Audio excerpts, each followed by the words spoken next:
যদি বলা হয় ইমামের সামনে আপনি 2 রাকাত নামাজ পড়েন, জোরে করে পড়েন যেন দোয়া কালাম সব শুনি, কইব হুজুর মাফ চাই।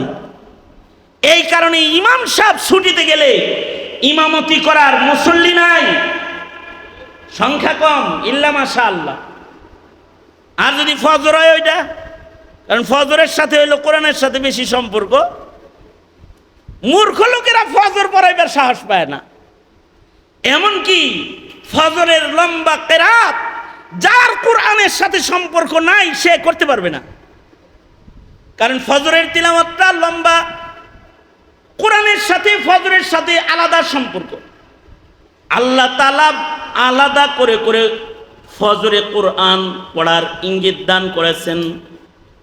আকিমিস সালাতা লিদুলুকিশ শামসি ইলা গাসাকিল লাইল ইলা গাসাকিল লাইলি ওয়া কুরআনাল ফাজর ইন্না কুরআনাল ফাজরি কানা মাশহুদা।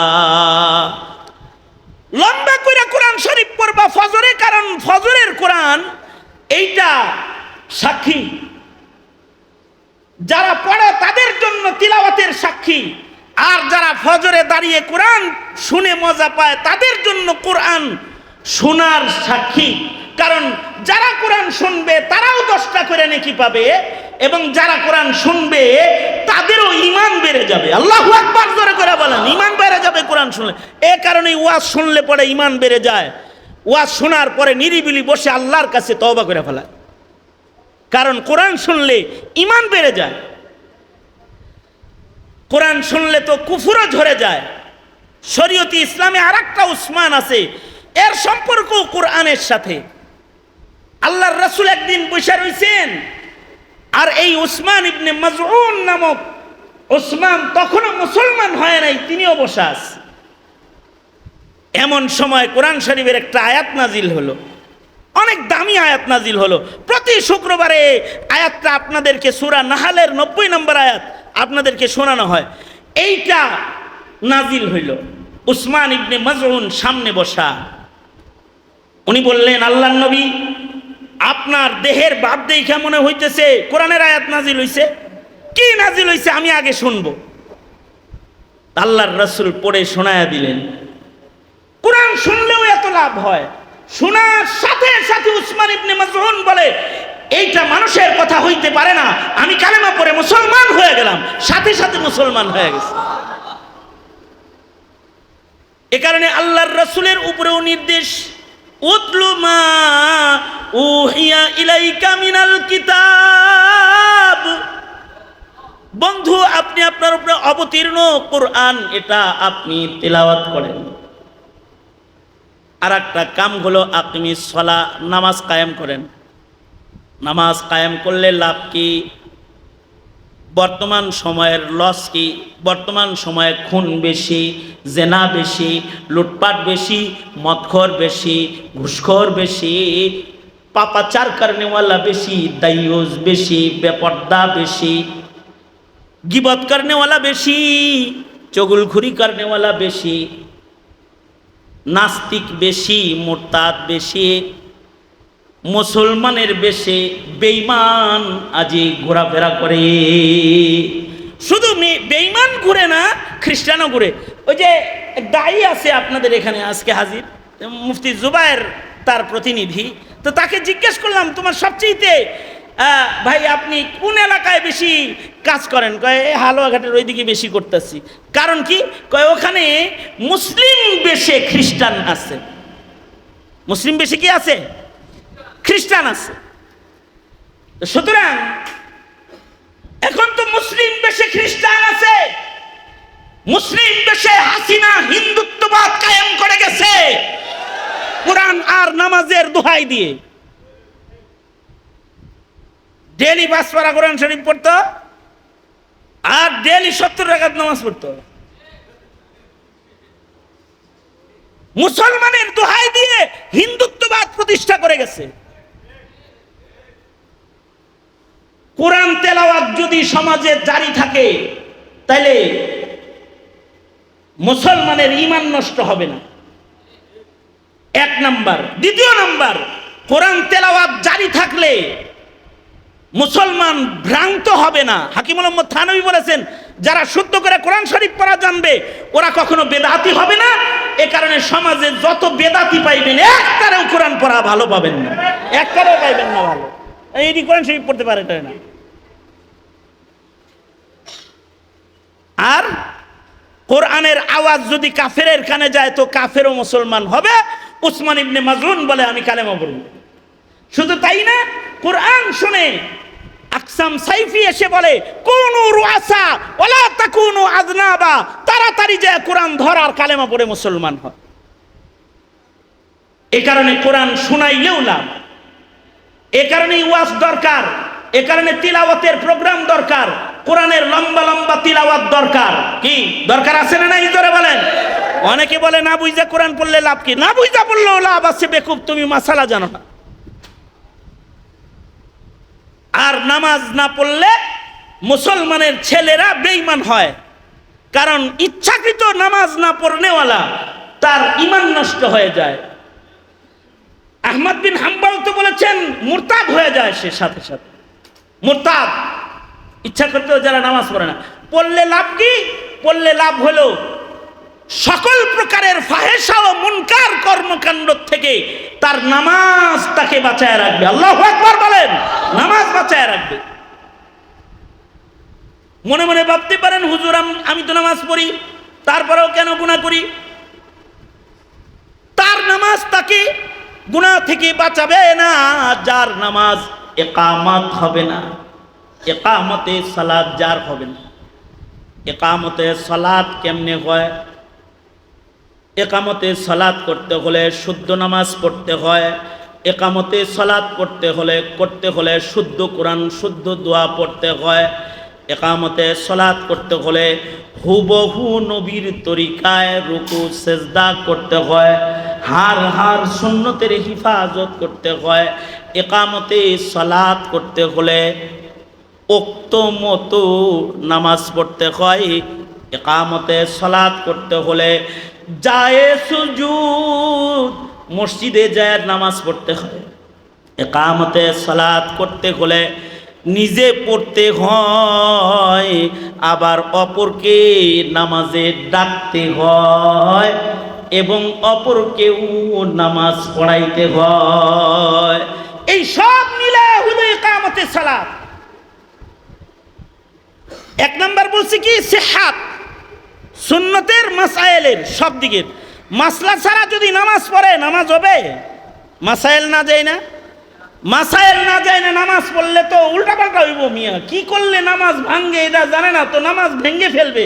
যেমন আমি একবার মসজিদে হারামে নামাজ পড়তেছি, বুড়া চাচা একটা আমার সাথে আছে নামাজে, ওনার গলায় ওনার ছেলে মোবাইল ঝুলাই দিছে একটা, ওই কতক্ষণ পর পর খালি রিং আসে ওইটার ভিতরে। চাচা তো ধরা আর বন্ধ করা ছাড়া আর কিছু পারে না, বারবার কাটে। এরপরেও কে যেন রিং করে, 2 রাকাতের মাঝখানে বইয়া কয় এই নামাজ পড়তেছি পরে কল করিস। এরপরে আবার হেই যে আগের মতোই নামাজ পড়ে। আমি তো ওনার পাশে দাঁড়ায় আমার নামাজ শেষ,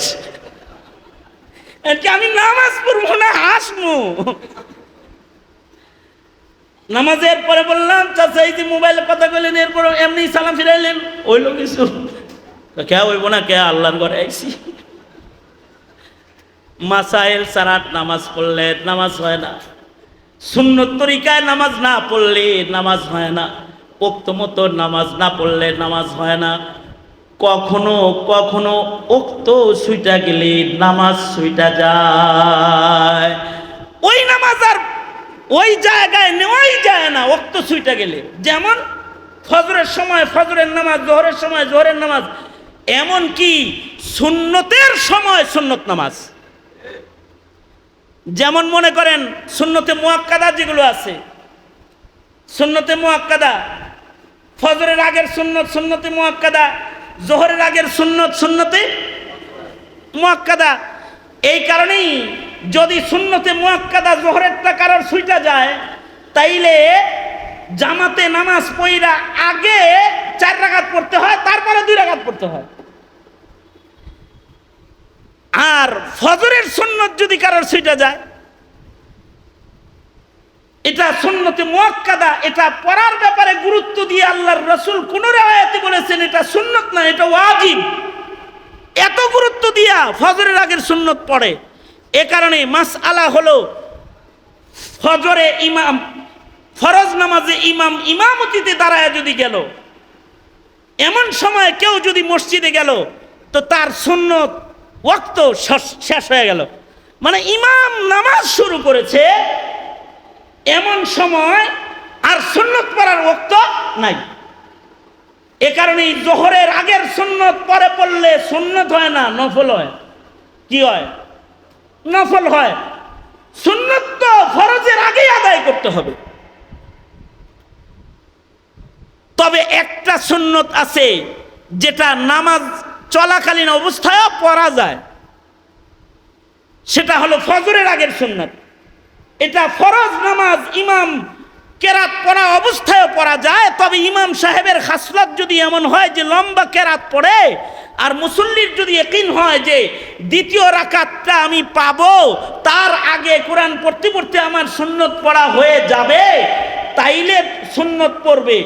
আর যদি দ্বিতীয় রাকাতও ছুটে যাওয়ার ভয় হয়, তাইলে সুন্নতের ওক্ত শেষ। এবার ওক্ত না থাকার কারণে সুন্নত বাদ হয়ে গেছে, ডাইরেক্ট ফজরের জামাতে তাকে শামিল হইতে হবে। কারণ এই সুন্নতগুলো এগুলো সুন্নত, কিন্তু মুমিনের নামাজ নামাজ হওয়ার জন্য জামাত হইল ওয়াজিব। জামাত কি? জোরে আওয়াজ করে বলেন, জামাত কি? ওয়াজিব। ওয়াজিবের কারণে সুন্নত ক্যান্সেল হয়ে যাবে। কিন্তু এবার ফজরের সুন্নত যদি কেউ পড়তে চায় তাহলে কখন পড়বে? মনে করেন ফজরের নামাজ ইমামের পিছনে পড়ছেন, এরপরে ঘড়ির কাঁটা দেখেন যে সূর্য উঠতে এখনো পর্যন্ত 20 মিনিট বাকি আছে, তখন কি করব? সাথে সাথে ছুটে যাওয়া সুন্নতটা পড়ে লাইব। কি ওই যে মাথা নাড়ে দিয়েছে, কয় হ হ না, 2 সময়ের নামাজ নাই। আসরের পর থেকে মাগরিব পর্যন্ত নামাজ নাই। আসরের জামাত কেউ পড়ে ফেলেছে, মাগরিব পর্যন্ত আর কোনো নফল সুন্নত নাই। ফজরের নামাজ কেউ জামাতে পড়ে ফেলেছে সূর্য উদয় পর্যন্ত, এখন আর কোনো নফল সুন্নত নামাজ নাই। যদি কেউ পড়তে চায় তাহলে সূর্য ওঠার পরে পড়তে হবে। এখন কেউ যদি এই মাসাইলগুলো না জানে আর ওয়াক্ত মতো নামাজকে আদায় না করে, ওর নামাজই তো হবে না। জুমার নামাজের খুতবা শুরু হয়ে গেছে আর পণ্ডিত মশাই দরজা দিয়ে ঢুইকা তাহিয়াতুল ওযুর নিয়ত ধরছে,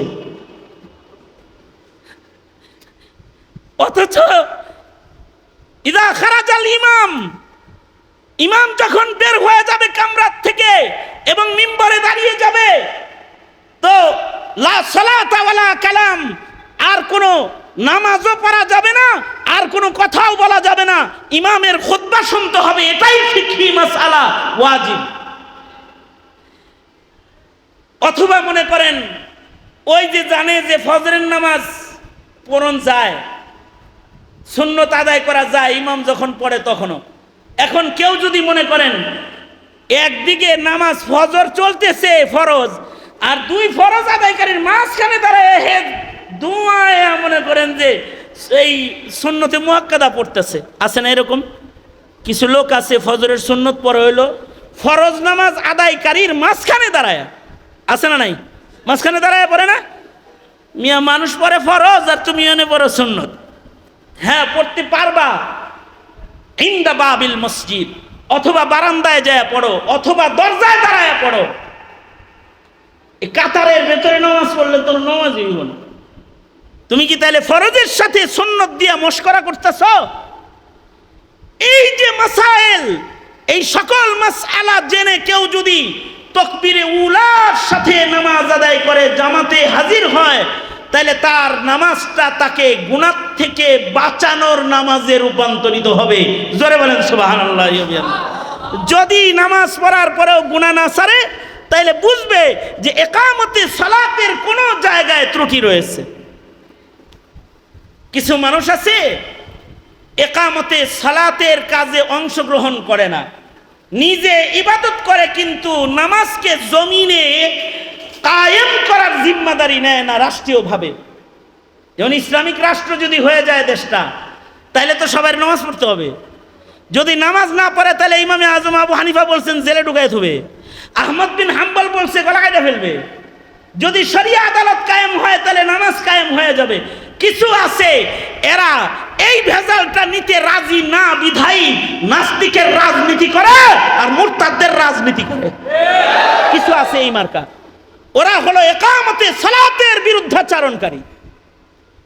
যারা একামতে সালাতের বিরুদ্ধাচারণকারী, ওদের ঘরে নাস্তিক জন্ম হবে না, মুরতাদ জন্ম হবে না, তো মুসলমান জন্ম হবে নাকি রে? বেনামাজির বাজারে কখনো ইমানের জন্ম হয় না, বরঞ্চ ইমান বেনামাজির বাজারের ঢেউয়ের বাড়িতে মরে যায়। তাইলে নামাজ কায়েম করার জন্য একটা সময় এসেছে। কুফরি মতবাদ আর নাস্তিক লালন পালনকারী যারা রাজনীতি, ধর্ম বিদ্বেষী রাজনীতি যারা করে, তাদের জুলুম অত্যাচার কেটে এখন আর এক নতুন প্রভাত এসেছে। এখন কিন্তু সময় এসেছে নামাজ কায়েম করার, রাজনীতি করার সময় এসে গেছে।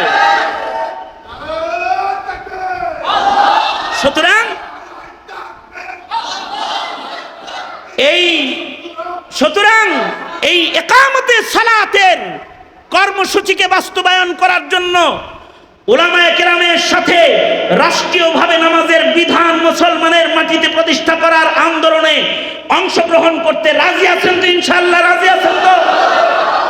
কারণ এটা আল্লাহ পাকের নির্দেশ। তাহলে 2 নম্বর নির্দেশ হলো একামতে সালাত করো, 3 নম্বর নির্দেশ হলো জিকির করো। কোন শায়েখের কাছে যায় জিকির করলে তরবিয়ত হয়, তরবিয়ত হইলে আখলাক ভালো হয়। কিছু কিছু মানুষের ইমান ভালো, কিছু কিছু মানুষের আমল ভালো, কিছু কিছু মানুষের ইলম ভালো, কিন্তু আখলাক খারাপ। আখলাক কখন খারাপ হয়? যখন জিকির কম হয়। আখলাক তখন খারাপ হয়ে যায় যখন জিক্রুল্লাহ থেকে সম্পর্ক কমে যায়, ইবাদতের লজ্জত নষ্ট হয়ে যায়, আখলাক তবিয়ত নষ্ট হয়ে যায়। যদি এটাকে কেউ ভালো করতে চায় তাহলে ওয়ালা যিকরুল্লাহি আকবার লিকুল্লি শাইইন সিকালাতুন ওয়া সিকালাতুল কুলুবি যিকরুল্লাহ। আন্দাজে জিকির করলে উপকার হয় কম, কিন্তু যদি কোন শায়েখে কামেলের সবক নিয়ে জিকির কেউ করে তো অল্প জিকির তাকে উপকারী করে। সুতরাং এই ত্রিমুখী কর্মসূচি তিলাওয়াতুল কুরআন ঘরে ঘরে জারি, আর একামতে সালাতের কর্মসূচি, আর জিক্রুল্লাহর পাবন্দি, এই 3টি নির্দেশ আল্লাহ এই তিলাওয়াতকৃত আয়াতে করেছেন। আমরা এই তিনটা নবীজিকে যে আদেশগুলো আল্লাহ করেছেন, এটা নবীর উম্মত হয়ে আমরা মানতে তৈয়ার আছি না ইনশাআল্লাহ? কারা কারা তৈয়ার? এই সংগঠনের নাম কি রে? আল বারাকা ইসলামী পরিষদ। এদের কর্মসূচি হলো এই সকল ইবাদতকে কায়েম করা। সুতরাং তাদের সাথে থাকবো ইনশাআল্লাহ। বলেন আল্লাহ তাআলা এই সংগঠনের ছেলেগুলাকে কবুল করেন। আর ওই যে আমি আপনাদেরকে বলেছি 313 বুজুর্গের জীবনী নিয়ে একটি বই আমরা বাজারে এনেছি, এবং আমাদের খানকার উলামা হজরতরা, যেখানে আরিফ জব্বার সাহেব হুজুর আছেন, আরও অনেকে আছেন, ওই হুজাইফি সাহেব আছেন, এই উলামা হজরতরা মিলে 26 তারিখ, আগামী 26শে জুলাই এই বইয়ের মোড়ক উন্মোচন অনুষ্ঠান হবে ডিপ্লোমা ইঞ্জিনিয়ার্সে। ওলামা হজরত যারা, তাদেরকে দাওয়াত রইল আকাবিরদের মোহাব্বত প্রকাশ করার জন্যে, আল্লাহওয়ালাদের মোহাব্বতে, আমাদের মরহুম আকাবিরদের মোহাব্বতে আমরা এই প্রোগ্রামে অংশগ্রহণ করব, যেখানে বুজুর্গরা দেশি এবং বিদেশি আলেমরা সেখানে আমাদের আকাবির বুজুর্গদের অবদান এবং আমাদের করণীয়র উপরে গুরুত্বপূর্ণ নসিহাত করবেন। এ দাওয়াতটাও ফাঁক দিয়ে দিলাম। এই মজমাটাও আল্লাহ তাআলা কবুল করুক।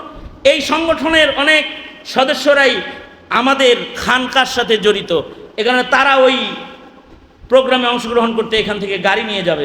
কেউ যদি অংশগ্রহণ করতে চান তো আপনারা আমন্ত্রিত। দেশের সকল মাশায়েখদেরকে দাওয়াত করা হয়েছে আলহামদুলিল্লাহ, বড় মাশায়েখিন যারা তাদেরকে দাওয়াত করা হয়েছে। আল্লাহ তাআলা সবাইকে কবুল করেন, এ মজমাকেও কবুল করেন। সবাই ইস্তিগফার পড়েন, আস্তাগফিরুল্লাহ রাব্বি মিন কুল্লি যামবিন ওয়া আতুবু ইলাইহি লা হাওলা ওয়ালা কুওয়াতা ইল্লা বিল্লাহিল আলিয়্যিল আযীম।